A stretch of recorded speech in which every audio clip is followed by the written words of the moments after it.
Hello, Lynx Outdoors here with a post-CDT through hike gear review.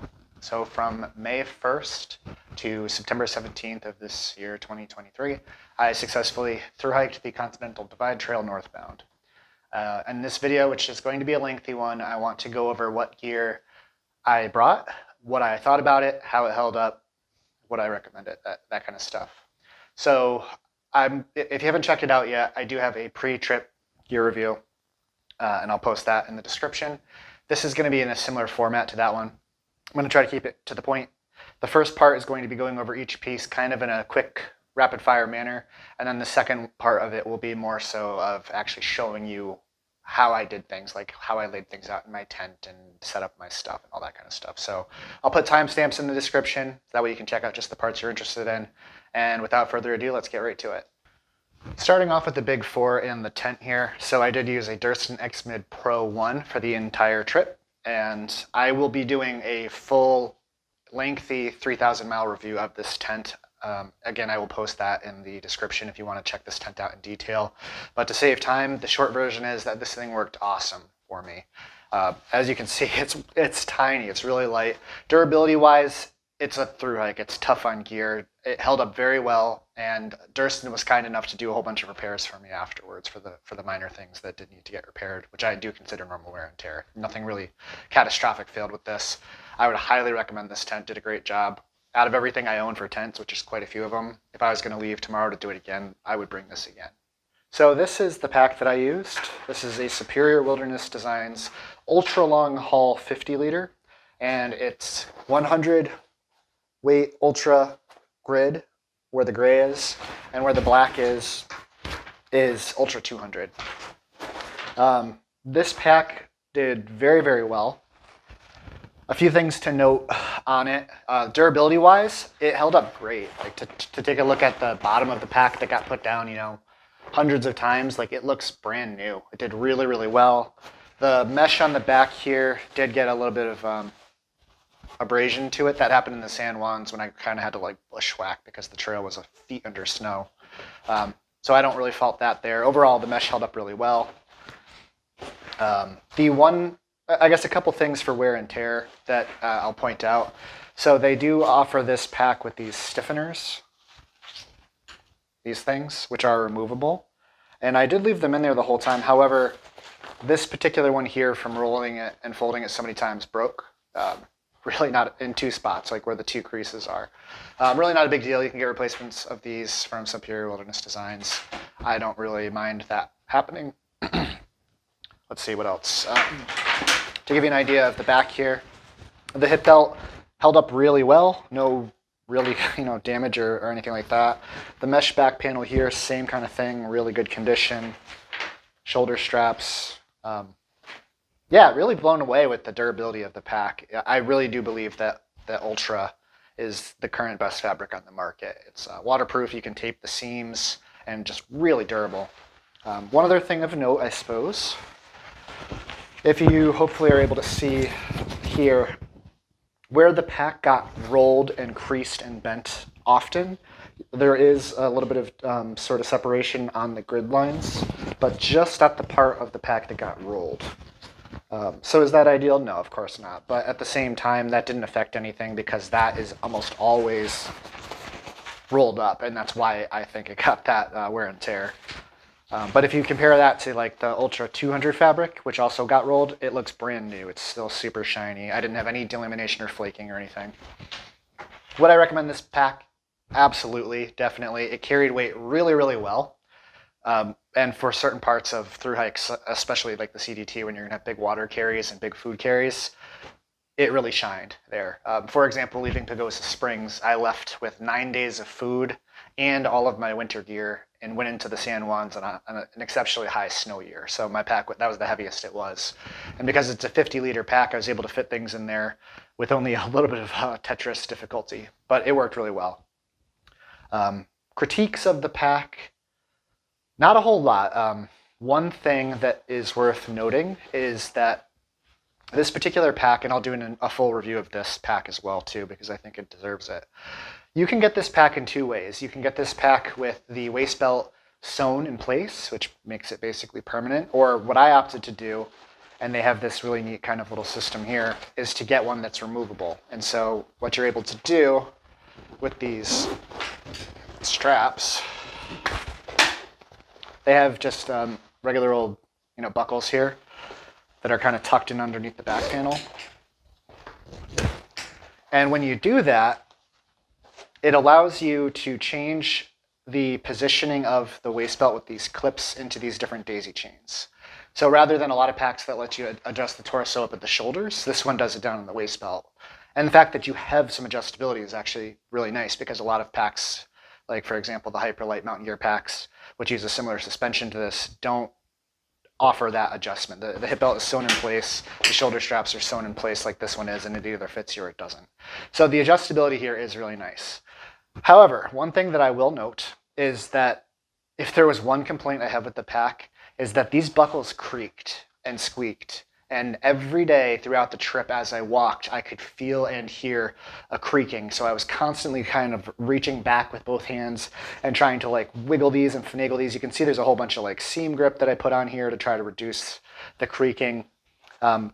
Functionally, did it matter? No, it was okay. But in hindsight, with a magic crystal ball and all that kind of stuff, I would probably opt to have this sewn in place. It's just a little less going on here.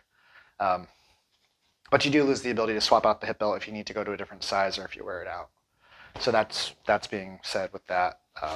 I don't want to spend too much time on the pack here, but one other thing I did notice was that it's actually kind of easy to put these buckles on incorrectly. And I did that, which led to some of this sort of really premature wear, where the metal buckle was rubbing and started to wear through the sleeve here. But I'll go over more. If you're interested in more details with this, I'll do a much more in-depth review, but I want to keep going so I don't spend too much time on this. The water bottle pockets were really, really nice. It's one of the packs that's actually really easy to get them in and out. These are a sort of a unique proprietary hip belt pocket that Superior Wilderness Designs does. So there's no zipper, it's just a mesh of the Ultra Weave 200. And these held up really, really well, and I loved these. This is enormous. I could fit a ton of food in there, and that's what I did. This one was my food pocket, and my other one was sort of a miscellaneous pocket. I started off with 2 shoulder straps, like this one, the shoulder strap pockets, and they work. However, it is a big pocket, so anything little ended up in the bottom. But that being said, since the time that I bought this, Superior Wilderness Designs actually has a tiered one, so there's 2 pockets, and I actually had bought one because I'm going to switch to that for this because I just think it's better for the organization. And then also in my pre-CDT gear list, I showed having 2 of these. Well, what I actually ended up doing was using this for my phone. And so this is a Hilltop Packs design phone holder, basically. It's made out of, I think, X-Pack. It's waterproof. I did some sort of customization on it because my phone, which I'm recording on right now, is enormous. It's a Samsung Galaxy S22 Ultra, really, really big, in an OtterBox case. So it's a huge phone. So I needed to do something a little bit extra because maybe if you have an iPhone or something, you could drop it right in here, but my phone didn't fit without a lot of fussing. So what I ended up doing was getting this pouch. It comes with a roll top and a Velcro closure, but my phone's so big I couldn't get it to securely do that. So what I did was I used some waterproof tape and I put magnets in here. And so what this allowed me to do is really easily open this up, reach in, get my phone out quick, take pictures or check the far out guide and things like that. So this worked really well. And then I used this mesh pocket here for my trash. So every time that I ate snacks, I would basically just eat them and then throw the wrappers in here, and then everything was sort of visible in a spot I wouldn't forget about to remember to empty this out and put it in my bear hang every night. It's a lot on the pack. Let's keep going. One other thing of note, in my pre-trip video, I showed that my pack liner was going to be one of those schnozzle inflator bags that's made by Xped. I ended up not bringing that. I ended up using a standard Nylfume bag and then making my own sort of custom inflator for it. So this is actually the top part of a sprinkles jar like you put on ice cream. And so I made my own rubber gasket and cut a hole in the corner. So what that does is it fits the new wing lock valve on the thermarests really, really well. And so this doubled as, like I wanted it to, it doubled as the pack liner and worked really well for that. And also works as a pad inflator. So since I'm going to talk about the pad next anyway, let me do a fast forward of how well this thing works.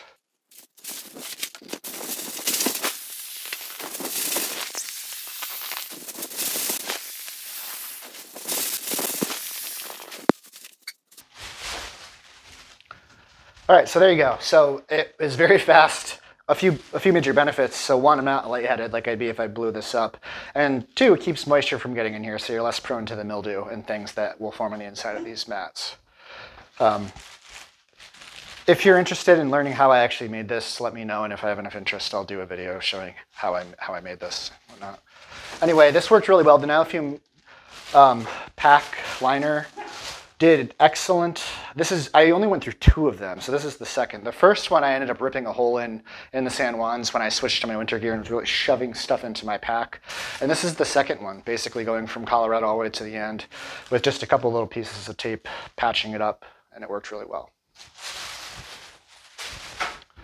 Here we go. This is my sleeping mat that I used, Thermarest Neo Air.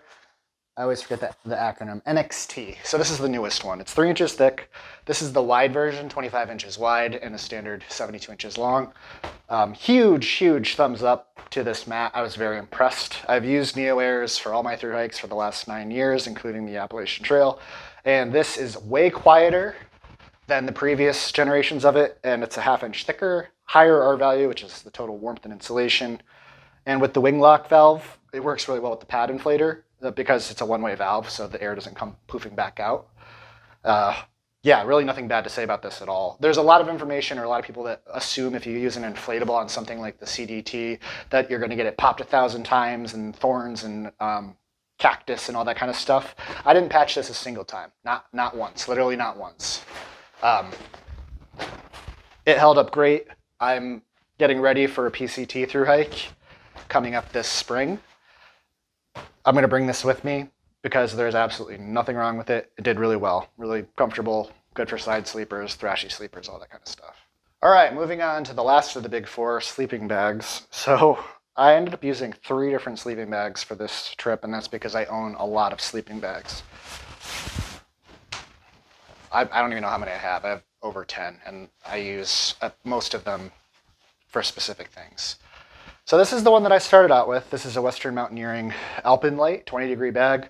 It's a wonderful bag. Very warm, pretty lightweight, super good quality, works really well. However, one thing that I did to try to make things even lighter for myself was I had an order placed with Timmermade, which if you're not familiar is a custom company that works a lot with the down. And essentially they make some false bottom sleeping bags, which are different than a regular sleeping bag because it doesn't have insulation on the bottom, but it still has a nylon sheet that keeps it connected. So it's less drafty than a quilt. Anyway, I started with this, worked really well. This is about 2 pounds. And once my Timmermade order was complete, I had my order sent to me and I swapped out from this bag to that for the rest of it. Anyway, so this bag, 2 thumbs up, worked really well. If I could only have 1 sleeping bag for the whole trip, this would probably be it. With that being said, when I got to Chama, New Mexico, I did switch out to this.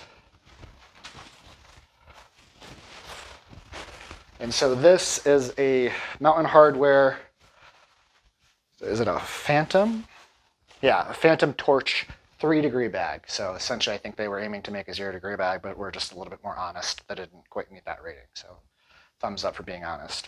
I used this from essentially like the San Juans, really snowy Colorado, until Steamboat Springs, Colorado, which is right before you end up leaving Colorado and you start getting to warmer Wyoming.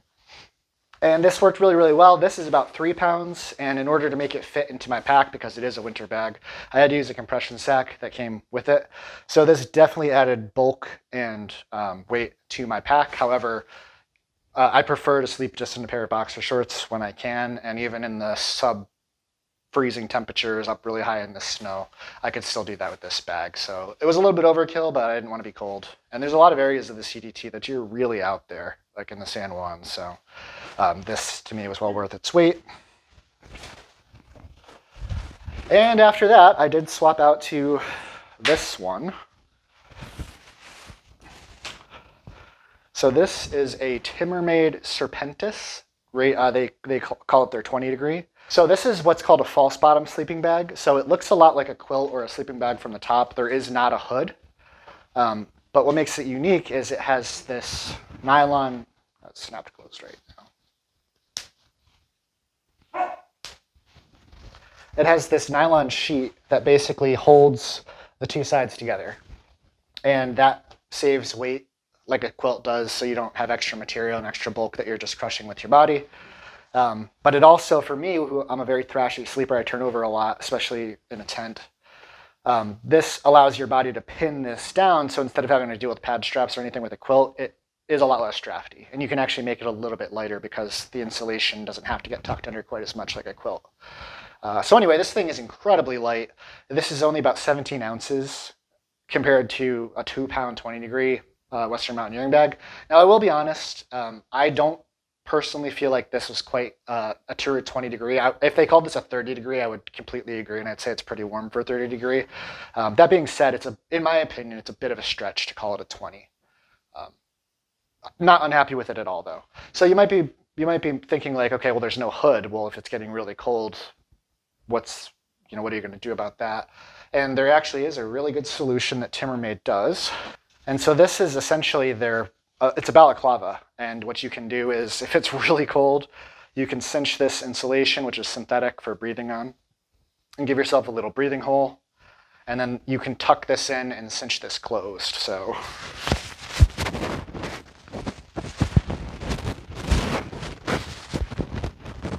basically, it acts like a hood of a sleeping bag, but it allows you to move your head inside independent of the sleeping bag. So as you stay laying down on this false bottom, you can turn onto your side and you're breathing out here, not into the side of a hood on a mummy sleeping bag. So this thing's so warm, I can already feel myself like overheating. But anyway, the beauty of this system is that they incorporate modular hoods like this, both in the heavyweight, which is this one, and they make a lighter weight version too. And then this is the puffy jacket I moved to. I'll go over this more in detail. But this doesn't have a hood, so same exact deal. I can throw this on over this, and then this one hood works as the hood for this and this. So it's just a way to save some weight and bulk. Moving on to kitchen stuff, which I'm sure all the rest of this is going to go a lot faster. I used this Hilltop Packs Designs DCF food bag, which I think is hilarious. A lot of people enjoyed it. Worked really well, no holes, waterproof, 2 thumbs up for that. What I ended up doing, this is, if you've been living under a rock and you're not familiar with this is an sack. It's a Kevlar stuff sack, and it's meant to be basically highly bear resistant / bear proof. And a lot of people will use these because instead of having to deal with a hang, you can put your food in here, close it up tight, and then tie this to like a tree branch or something so they can't take off with it. I did send myself this for when I got to Wyoming, with basically like the last third of the trail that's in grizzly territory. However, I found I never ended up really using it. I sent it home. And the reason for that is because I do true bear hangs almost every single night. And I found that I would rather hang my food up so I didn't have to worry about critters or rodents or anything like that getting into it. So instead of leaving this on the ground, I was doing bear hangs anyway. So I found personally that I wasn't using this. It's definitely a convenience factor. You can tie that to something down low and you're good to go, but not really my thing.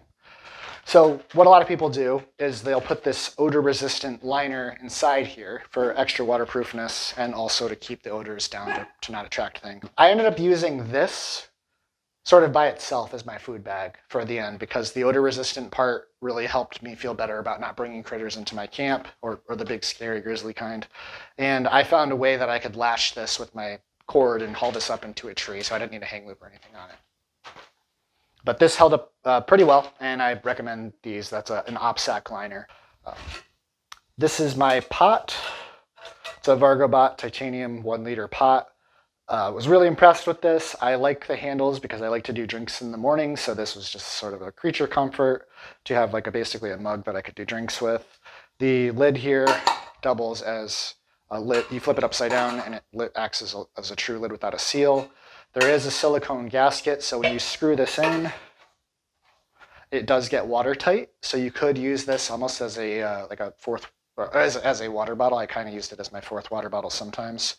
And then for folks that like to cold soak and cook, the seal on it makes it so you can cold soak with it too, which was something I wanted to experiment with. I just never did. So I just cooked with it. But I was very happy with this. It's quite light.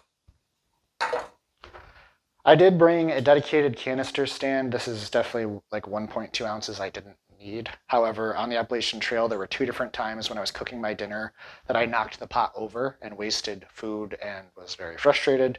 I didn't do that at all this time. So was this worth its weight? Yeah, probably. Could be one of the first things that you trim down on. But this worked really well. This is an MSR one that lets you work with either size of the canisters, and it kind of locks in with a spring. For the stove, I bought for this trip, instead of the one that's in the pre-gear video, which is an MSR Pocket Rocket, I ended up going with a Soto Windmaster after watching some online reviews and realizing how much of a superior stove it really is in terms of efficiency and such.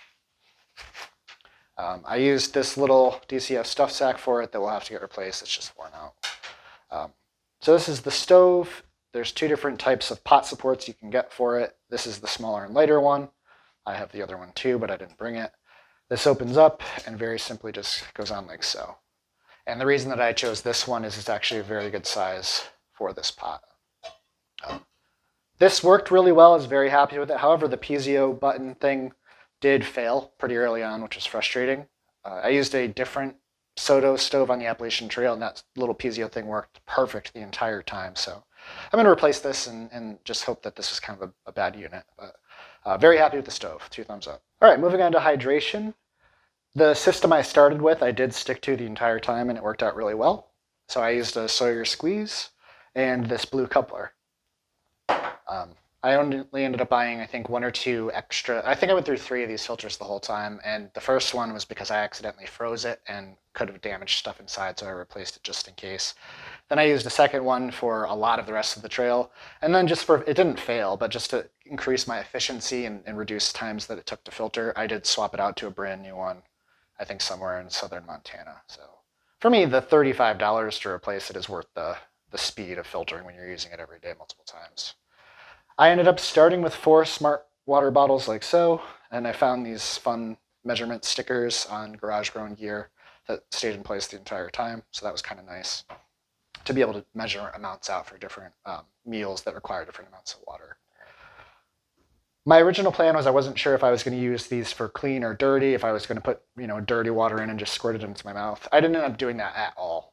So I kept all of these clean all the time, and I only put dirty water in this, and I would filter it into these bottles. So that way these bottles were always ready to go. I could just grab one and drink out of it, and for me that worked really well.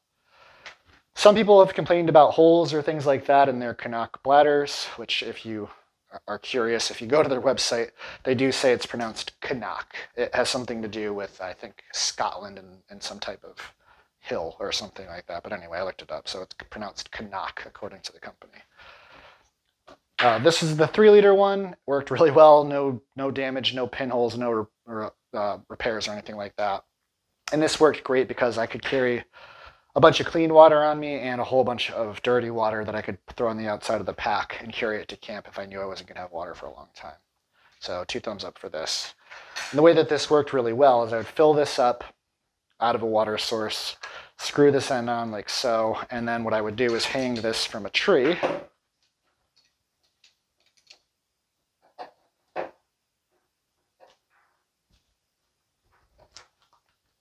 So I have some very thin cord on here that's tied on at one end and then clipped to this little mini carabiner on the other. So I would throw this over a branch or something and hang it off of here, and it allows it to be a gravity filter.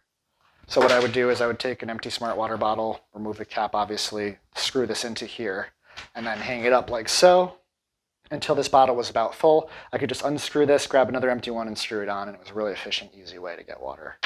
So I plan on using this again because I really like this setup. Another bonus is with this blue coupler, the filters are going to get gunked up, and in order to keep them filtering quickly and extend the life of them, you do need to back flush all the gook back out from the dirty end. What works really well is you can take a clean water bottle like this and screw the coupler in like so, and it gets a nice tight full seal, and then you can squeeze clean water back out through the filter, and it flushes a lot of the gunk out. And there were some times where that really came in handy. So I think the ability to back flush it as well as use it as a gravity system makes this little $3 plastic part a no-brainer. All right, let's talk about the packed clothing that I had and how things ended up working out for me. So for the first through hike ever, I switched to using this Alpha Direct material, which you very likely have heard of by now. It's very, very breathable, very light, dries super fast, and is very warm for its weight, while being very breathable and not allowing it to kind of become too overheating. So I use these Farpoint sleep socks. They're not meant to be worn while you walk, they're just for camp. They weigh less than an ounce for the pair, and they were great. They worked really, really well. Definitely bring these in future trips. Instead of using base layer bottoms like I've often done in the past, I used a pair of Farpoint Alpha Direct pants. These were very comfortable to sleep in, and they were a wonderful thing to change into if you got to camp and it was raining and you're soaked. To have these be dry and to throw these on inside the tent made it so it was really soft and warm right away. So definitely bringing these again over base layer tights. And then this is a Senshi Ren, which is the middleweight, the 90 weight Alpha Direct. And this was really was a really good piece too. So this stuff, again, very comfortable to sleep in, very soft, dries super fast. And putting a shell over this added a tremendous amount of warmth. So I thought I would be hiking in this a lot more than I did. My style of hiking is I like to kind of push myself, so I kind of sweat and I kind of work hard. I found I didn't really walk in it much, unless it was really cold and raining and I'd wear this under a rain jacket. But anyway, this was a huge success. I definitely would bring this again on another through hike. If you watched my other video, before the trip I did start off with this Tachyon Montbell wind jacket. In hindsight, I wouldn't do that. The ultralight rain jacket for me is what I went to almost any time anyway, so I ended up mailing this home pretty early on. It's a great wind jacket, but I found for me personally the rain jacket was comfortable enough to throw on to stay warm. So this I did not hang on to for very long. For warmth, for a hat, I brought this Z-Packs Possum Down hat. It's very warm. However, there's a few things about it that I wouldn't bring it for again in the future. The first one is I accidentally put this through the dryer and it gets comically small. It shrinks to probably close to literally half the size that it was. Yeah, so if you accident, and that's, sort of my own fault, but at the same time, I want to be able to take my clothes and just throw them in the laundry and throw them in the dryer and be on my way. Like, to me, that's important. Anyway, once I shrunk this thing, it wasn't any good anymore. I had a second one at home that I had my wife mail to me, and I used it for the rest of the trip. Very warm and comfortable, great to sleep in, but for me, the weight and the fact that I have to sort of baby it and remember not to put it in a dryer was a bit of a turnoff, so I probably wouldn't bring the same hat again. Not a bad hat, just not quite right for me.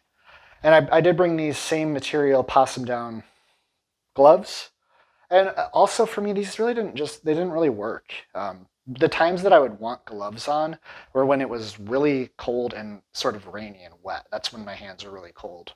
So these things don't really handle moisture very well. They're like a knit material, so they get wet really fast and they don't really help with the wind. So on like the cold, windy, rainy days, that's when I wanted gloves, and these didn't really do it for me. So I wouldn't bring these again personally.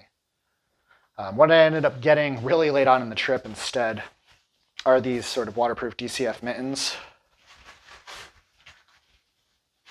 I'm not sure they're DCF, but whatever they are, they might be Ultra. Anyway, lightweight waterproof. The pair of them weigh 1 ounce.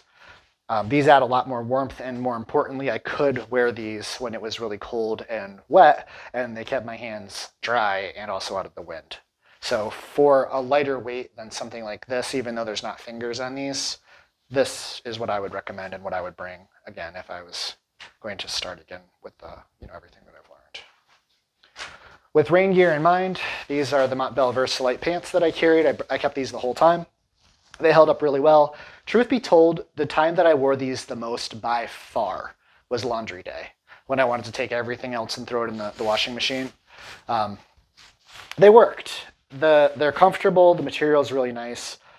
I just found that I knew if I was going to be walking all day in the rain, I was going to be soaked anyway, and I didn't wear these much. There were a couple times that I did, but if you like to hike in rain pants, I would recommend these. They're Gore-Tex, nice drawstring.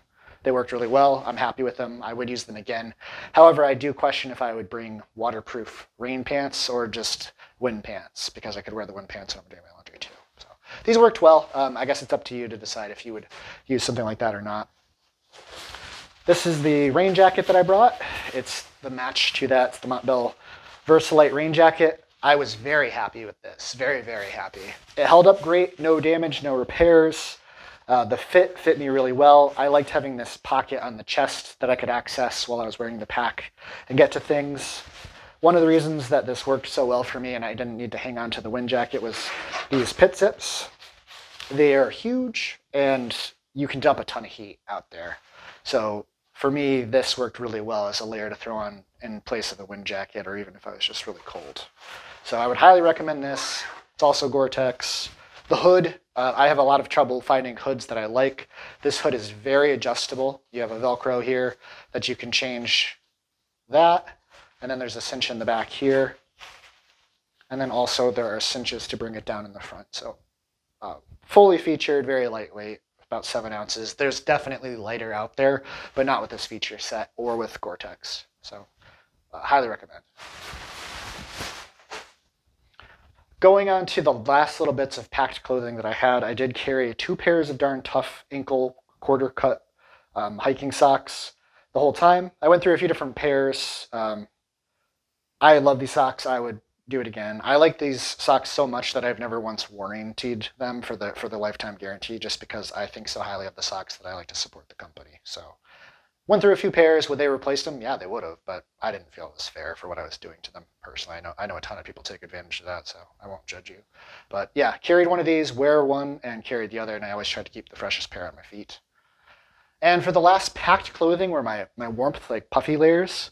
So I started the trip off with one of the most popular through hiking jackets out there. So this is an Enlightened Equipment Torrid. It worked really well. Bright orange for visibility. I like to be able to be seen, especially in like the snowy mountains where I might need help.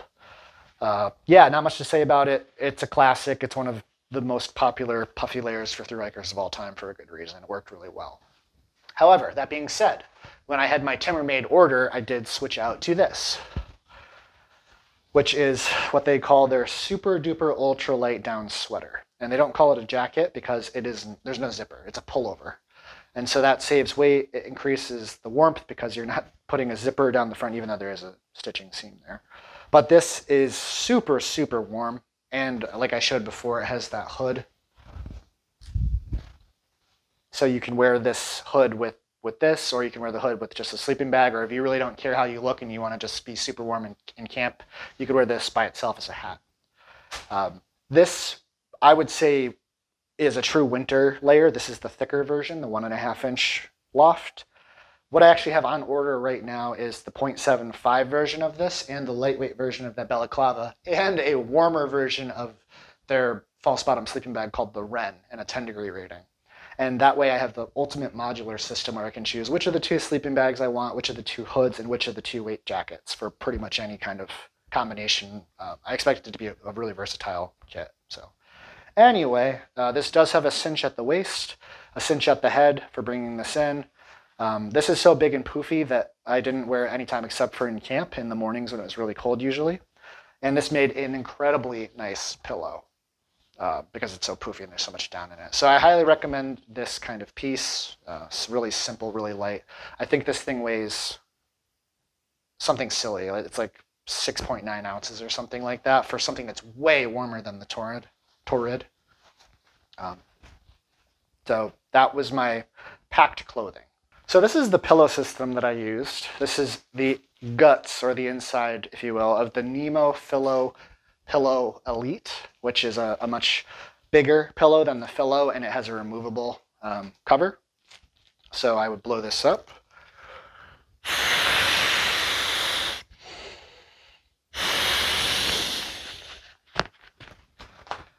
And I have my buff. So I would slide the buff over like so, which makes a really nice soft pillowcase and adds some versatility. And then I would take my warm layer, whether it was my Torrid or in this case my Timber-Made super duper ultralight 1.5 inch down sweater. And I mean, that is a luxury backpacking pillow. Down for warmth, really soft, nice and squishy, really wide. And then the cherry on top was I took an Enlightened Equipment pad strap, and I would put it underneath the buff like so, and put it around my pad, and that allowed this to stay in place so I didn't wake up 1,000 times trying to find where the pillow had fallen off to. So that was my pillow sleep system, which worked really, really well, super glampy, while still being pretty versatile and lightweight. Worn clothing. So the setup that worked really well for me, I was very happy with it, was a pair of Patagonia 9 Trails running shorts with the built-in liner cut out. This is a brand new pair, and the reason there's a brand new pair here is because they discontinued this, and I really, really liked it, so I bought another pair before you can't find them anymore. This is the exact pair that I used. Sun faded for sure, but no real damage, and very happy with them. Like I said, liner cut out just so I could wear traditional boxers. It's just a preference. So really, really happy with these. This was my first thru hike using running shorts as opposed to like zip-offs or nylon style like zip-off shorts. So I loved these. Really comfortable, dried incredibly fast, better range of motion, less rubbing. I will definitely be using stuff like this in the future, hence why I bought another pair already. This is my shirt that I wore the entire time, this exact one, until the very end when it finally started to die on me. If you watched my previous video, I talked about having a Tech Light merino wool t-shirt. I didn't wear that a single literal time. I carried it for the first like week or two and then realized that this thing was so comfortable that there's no reason that I would ever want to be in just a plain t-shirt. So this is the Outdoor Research Echo Sun Hoodie. If there was a single piece of gear from my entire trip that I would award like the most impressive piece, it's this. And that seems kind of crazy, especially because it's ripped, right? But this material is so thin that it's super breathable, really comfortable, and lets some like breeze pass through it, so it cools pretty nicely. It's got a UPF rating of only 15, which sounds very low, especially for the amount of time you're above tree level in Colorado and in the desert in Wyoming, in the Red Desert, the Great Basin, and of course the very southern part in New Mexico. However, that being said, I didn't get a sunburn through this ever. The only time I got any sun was sort of where the backpack straps held this tight, and I would get a little bit of color on my shoulders, but never burnt. And I wore this thing and was in the sun all the time. So really, really impressed. It never really smelled that bad. For a synthetic shirt, I thought that it would, but I was super impressed it didn't. And it stayed really clean for being a really light color. This is called their pewter color. I spilled barbecue sauce on this 3 different times, and I can't even see where it was anymore. Absolutely incredible. If you haven't tried this and you've seen this in gear review videos and you're on the fence, buy one. Just do it, because it'll probably become your favorite piece of hiking gear to walk in. Proof right here, this is brand new, the same exact size, color, everything. This is what it looks like brand new. Doesn't look that different if you ask me, in terms of like fading and damage and stuff. But yeah, I like this so much that I immediately have this replaced. So clearly my layers that I wore worked for me because I have replacements of them. I did carry in the beginning a spare pair of boxer shorts. I found that I never used them, so I ended up mailing it home. And what I used every single day were this exact pair right here, which these are merino wool smart wool boxers. They held up great. They are heavy, comparatively speaking. This is probably half the weight of this, but this is such a comfortable material that it worked really well. However, that being said, for a future hike, I might end up just sticking to one pair of synthetic lightweight stuff, just to keep life a little simpler. This stuff takes a long time to dry, so I'd probably just take this and leave this at home and next time. And like I said before, I always had a pair of Darn Tough quarter-length socks on, and I'm a huge fan of these and would do the same system again. One pair on my feet, and then preferably one pair that's been recently washed that's drying on the outside of my pack. That will be the next pair that I put on the next time I have to change them. In my previous video, I showed the watch I had been using for years, which was a Garmin Fenix 5 Sapphire Plus. I think something close to that is a Fenix 5 Sapphire. I ended up buying a new watch sort of last minute for this trip, which was kind of it was definitely unnecessary, but this watch was really, really nice. One of the major reasons that I wanted this over the one that I had was that this has a touchscreen. And what I really was wanting to do that with is it has very, very good topographical maps built into it. And so for the touchscreen to be able to work on the topo maps to kind of like pan around would be a lot more user-friendly than trying to do it with just the buttons like the other one could do. So I ended up picking this up for all the latest, greatest features and the bigger screen and the bigger battery, and was very, very happy with it. It's become my watch of every day. It is huge, but I'm used to that. The other thing that this watch has that the other one doesn't, and I used it all the time, was if you double click this one button, it turns a flashlight on. And so to have a flashlight on your wrist all the time, or to have this watch was always right next to me in my tent, to have a flashlight within reach like that, it's one of those things that you just don't realize how handy it is until you have it. This is the, if I didn't say this already, this is the Garmin Fenix 7 Sapphire Solar, which is a mouthful. But anyway, the reason it's called solar is that it does have a solar panel in the face built in. And so this does help generate and offset some of its own battery use. Great watch. I also include my trekking poles as worn weight because I walk with these on my hands every single day, even on the easy stuff, except for like paved road walks. These are the Black Diamond Alpine Carbon Cork Whip It Ready poles. The reason that they call it Whip It Ready is because this little piece here can come off and there's a threading inside there that can attach something called a whippet, which is basically like a winter snow safety ice axe that can attach to the pole.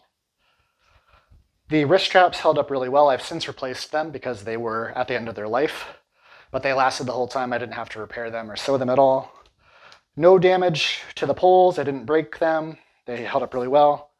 These locking mechanisms are really nice and heavy duty. I did use these for my trekking pole tent, so they were important to not fail on me.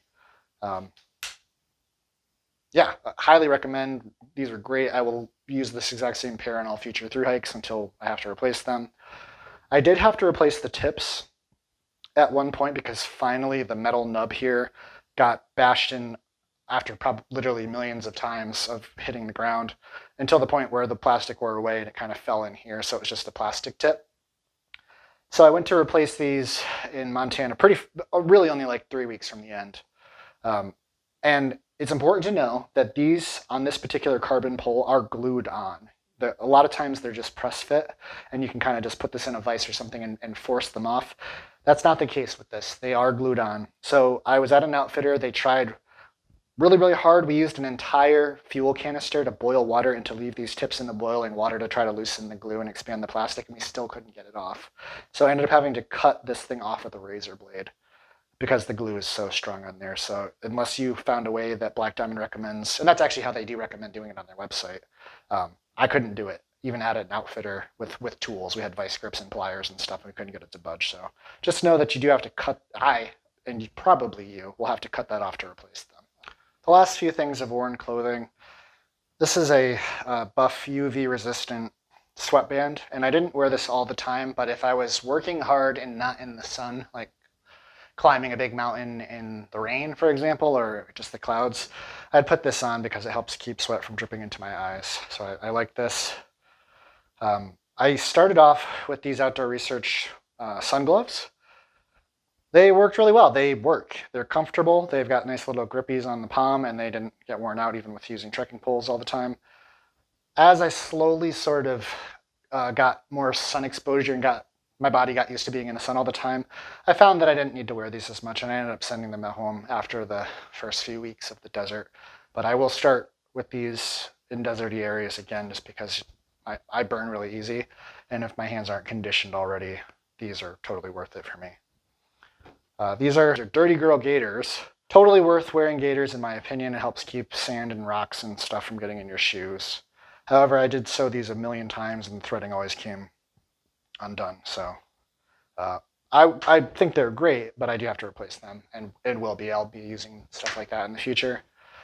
This is the sun hat that I brought, which is a Sunday adventure hat. And I think very highly of it. It has a folding brim. So I could tuck it and be pretty small and keep it in, like I would keep it in this pocket, and then if I needed it, I could reach it and put it on while walking. Ventilated in the top, there's reflectors. The material on the back helps cover your neck. Use the straw cord thing all the time to keep it from blowing away. There's a cinch on the back to get it nice and snug so it's less likely to blow off. And the last thing is, it's probably hard to see, but there's little slits on the sides that you can put the arms of sunglasses, so it helps keep them in place from falling off too. So I did lose my first hat of this, the exact same model in the San Juans. Bushwhacking through some trees, probably, and must have gotten snagged and pulled off. I realized that I didn't have it when I got to camp, so I replaced it as soon as I could with the exact same thing and used it for the rest of the time. So this is my Ditty Bag setup, which is essentially just a miscellaneous bag to keep everything else that's small organized. This is a Matador flat pack, designed as a travel shower bag. It's laser welded on the sides, and it's one piece folded on the bottom, so it's very water resistant. It worked really well. If you're planning on keeping your Ditty Bag on the outside of your pack, if you try to go with a really small pack, this would be a good choice. This is my little DCF wallet that I used. It's really simple. About the size of a credit card, and it worked. One of the little pull tabs fell off, but who cares?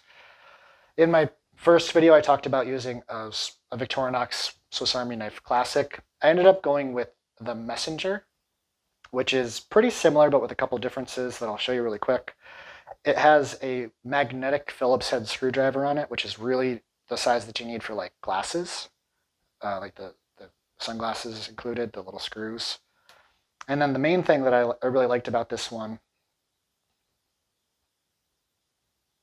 is that it has a pen in it. And when you extend the file, you can actually use it pretty well as a pen. So I wanted something I could write with. So this incorporated a pen and a little Swiss Army knife multi-tool. So that worked really well. I would bring this again. It's a great little Swiss Army knife, and it barely weighs more than the Classic. It comes with tweezers there, but I ended up opting out with a toothpick because I had a pair of really good tweezers in my first aid kit.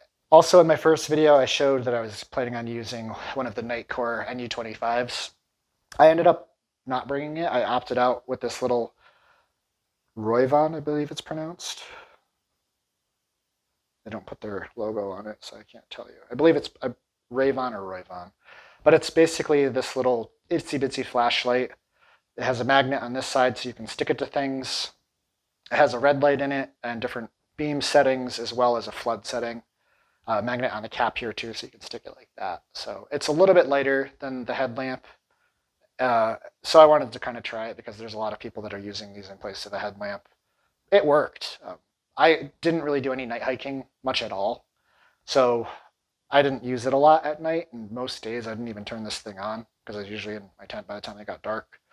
But it's a great little flashlight. Going forward in the future, I'll probably go back to using an NU25 by Nightcore just because the ability to put it on my head without a hat. The other thing is you can put this on the brim of a hat. You slide the brim like that, so it gives you like a little headlamp. I never ended up really using it for that. So anyway, worked fine, but probably not what I'd go with in the future.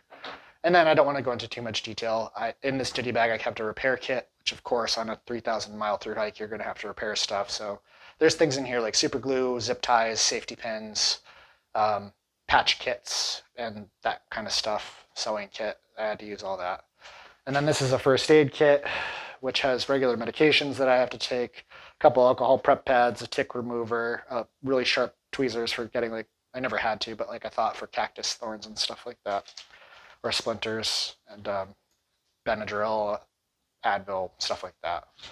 And a small thing of Leuco tape as well for repairs and skin protection.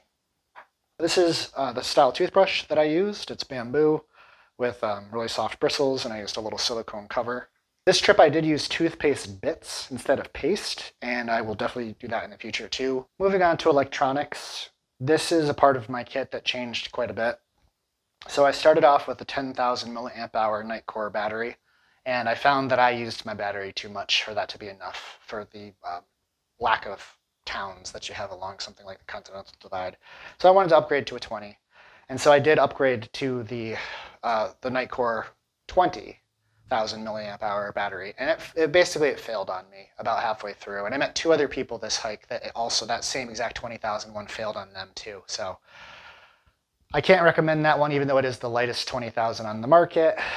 It has issues. It's like software issues. Basically, like I would plug it in and it wouldn't charge, or I would unplug it and it would continue to flash that it was charging, or I would plug something into it and it wouldn't start charging the thing that I plugged into it. And it was sporadic. It wasn't like there was one singular hardware problem. It was just undependable, basically.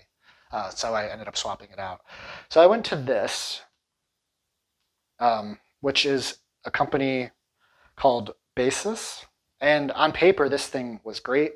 It's a 20,000 milliamp battery that can charge at 65 watts. If you're not super into electronics, just know that when things can charge at a bigger watt number, it can charge faster. So whereas the Nightcore 20,000 milliamp hour battery took 8-ish plus hours to charge, which basically meant overnight, this battery here could charge from dead to full in about 3 hours, which is a huge time saver. I mean, that means that you could probably go into town, charge this, and then leave town. You don't necessarily have to charge this while you sleep. I really liked that it had a battery indicator level and a lot of charging points. Definitely heavier by quite a bit. Like this is probably a pound. But this thing ended up really failing on me. When I swapped out to this, the very short version is that I plugged my phone into it, and when I went to check my phone to see how full it was, it hadn't charged more than like 5%. And then when I checked this to see if the battery was dead because it was fully charged, it was bricked. Nothing worked. I could plug things into this and it wouldn't work. The screen didn't do anything. So essentially I was carrying around like a 1-pound paperweight in the backcountry for a while, which was very frustrating. And to make things even worse, when I went to plug in my phone that I had to baby the battery of the whole time, when I finally got to town, the phone was permanently damaged. It wouldn't charge anymore. I'd plug it into the wall and the phone just literally wouldn't charge. It would never flash charging. I found that I could charge it wirelessly, but I didn't carry a wireless charger on me. And so long story short, I had to actually replace my $1,000 smartphone because I believe, I'm not a scientist and I can't prove it, I believe that this battery basically surged it. I did look to have the phone professionally repaired at a phone repair place, and they told us that it wasn't worth the cost because something internally was fried on the phone, and they couldn't really repair it. It wouldn't be cost effective. So something got destroyed on the phone while it was plugged into this battery. I believe it was the battery, so I don't recommend this particular one, even though on paper it looks great. I have a battery that I've purchased for future trips, which is the RAV20, which I'll do reviews on as it goes forward. It's 3 ounces lighter than that. It's also 20,000 milliamp hour battery. Simpler, not as many charging points, but has pretty good reviews on it. So I'm going to try that out in the future. Another thing that I had to swap out was the charging wall plug itself. So this is a 65 watt charger to match the 65 watts of when I replaced it to this. It's made by the same company as that. However, I have nothing bad to say about this. This worked really well. 2 USB-C ports and a USB traditional like 3.0 port, I think it is, USB-A. Folds in the back, gets pretty small. It's got some weight to it. You're not going to find a 65 watt charger that doesn't. This thing's a little over 4 ounces, which is unfortunate, but works really well. I carried 2 of these. I only have one out for demonstration purposes, but that way I could charge 2 things at a time, like my phone and my battery bank, and then I could plug this little USB to C in there, and I could charge 3 things at once. For my watch, I have this little adapter that goes onto a USB-C, and that allows me to charge the watch because the watch has a proprietary charger. I carried all my cables in this little DCF bag here. For my personal location device, I used a Garmin InReach Mini 2, and I have no complaints with it. I wish it could charge faster, but I'm sure if it was easy to do, they would have done that. But it does use a USB-C, and it worked really well. Very happy with it. Up here, and then the other I would bring up here, and I would basically put the handle of the umbrella through that and cinch it down really tight, and it would hold it up in place pretty securely. So that worked really well. I started off with this bug net. I never really used it. I used bug spray that worked really pretty well. So in hindsight, I personally wouldn't bring a bug net with me, even though it's very small and light. The sunglasses that I brought were the Shady Ray sunglasses, and I wanted something that I didn't have a lot of money put into. These are like 50-ish or $60 sunglasses with a really good warranty. And lo and behold, they ended up breaking on me, but they lasted a long time and they worked well. They're polarized. This ended up breaking, of all things, when I was in Idaho at a campground, and all I was doing was taking them off of my face and putting them onto my forehead. And just doing that is when the final straw broke and this snapped off. It cracked at first, and then eventually it failed. However, that being said, the warranty on those was very good. And so for like a $15 processing fee, they sent me another pair. Snow safety, I used these Black Diamond Ultra Distance spikes, very similar to micro spikes. They're a little dirty. These worked really, really well with trail runners. The soft shell on top of your foot doesn't squeeze like some of the other ones that use more of the silicone for. Really pretty good traction, pretty lightweight, easy to put on, nice big pull tab. I'll probably have to replace these because that part did start to fail there. But overall, I would definitely recommend them and I would bring them again. And then this is my Black Diamond Whippet. This is the ads version, which is more like a shovel scoop. And they also make a true pick like you'd find on a ice axe. So this screws into my trekking pole. And it's very secure. Black Diamond, as you may or may not know, also does produce ice axes. They're one of the more popular brands out there. So this is designed by a mountaineering company that makes ice axes to be used for steep snow. It's not meant for ice climbing, but I wasn't doing any ice climbing. I was just traversing steep snow. So this for me was enough. This is the stake setup that I used. So in kind of a fun Hilltop Packs stake bag, I kept these stakes.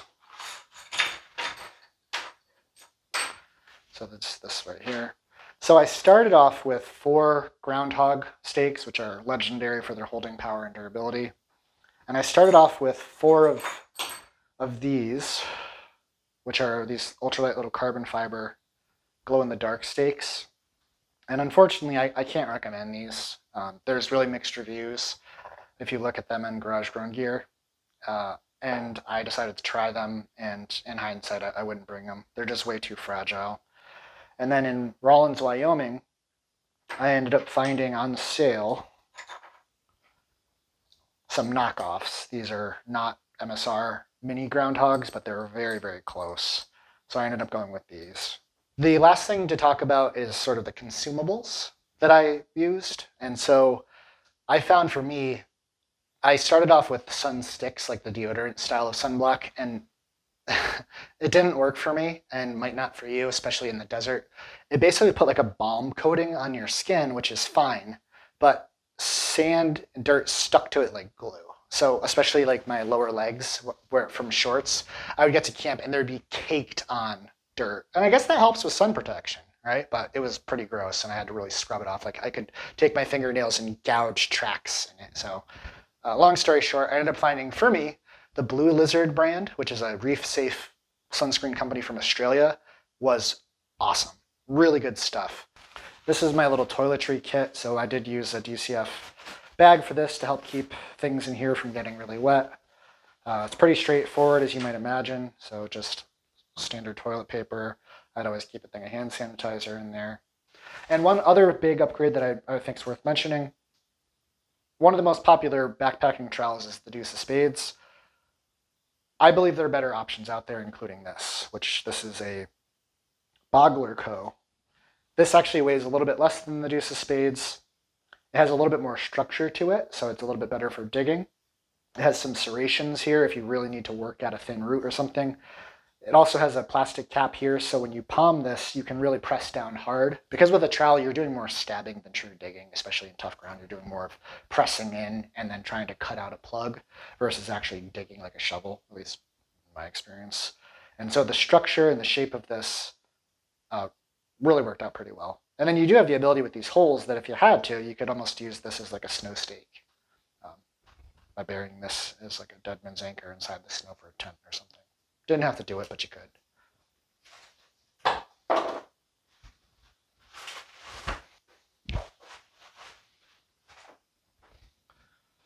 That covers the gear that I brought and kind of how it worked for me. So thanks for sticking around. I know it was a really long video.